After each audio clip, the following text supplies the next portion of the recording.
Welcome to the biological simulation. You are on planet Earth, atmosphere composed of nitrogen and oxygen.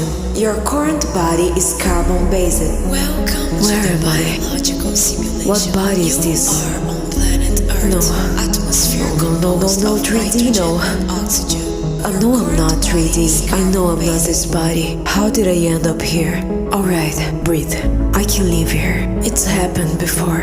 I've been born and died countless times. This is just one more life. Okay, to survive here, I must feed this body. But what stops them from sharing natural resources? From creating structures that provide the basic pillars of survival for their own species? Even with 30% of solid land on a planet that spans 510 million square kilometers. Oh, the monetary system.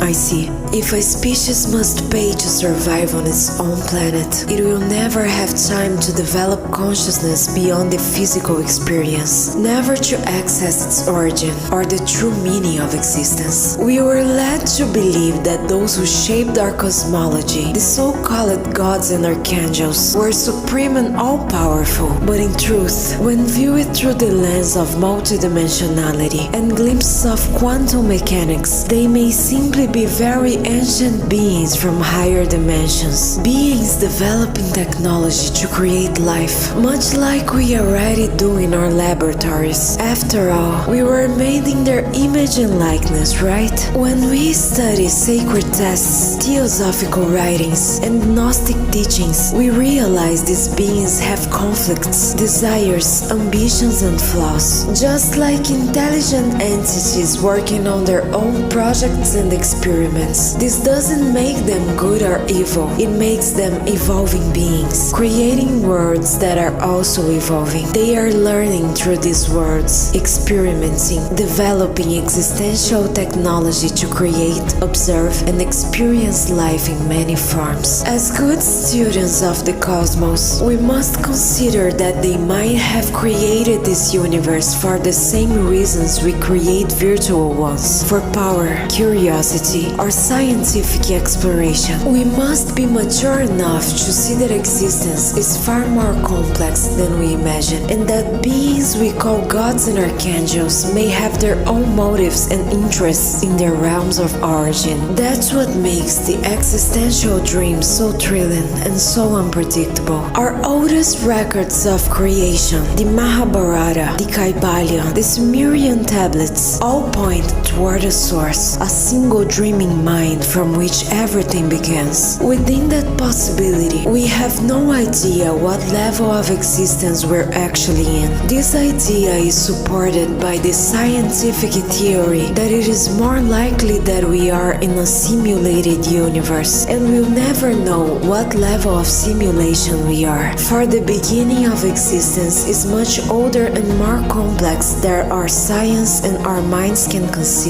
When the biological avatar awakens, its operating system, the mind, begins to decode what it is. Consciousness remembers that everything began as the dream of an ancient, colossal being, and existence within this body is merely a form of technology, a fraction of what the self truly is. Deep down, we know this. That's why we're always searching for more. That's why awakening can be so frustrating, because for a consciousness that once roamed infinite chaos, this life, this small 3D puppet moving inside a cube-shaped world, limited to keeping its body alive, satisfying its cravings, building its shelters, feels meaningless. A once free being now finds itself trapped inside a fixed form, a form that takes over like possession, because now this consciousness feels hunger, thirst, cold, sexual desire. It becomes consumed by the instincts of its flesh. Once limitless, it now clings to a story, a family, a name,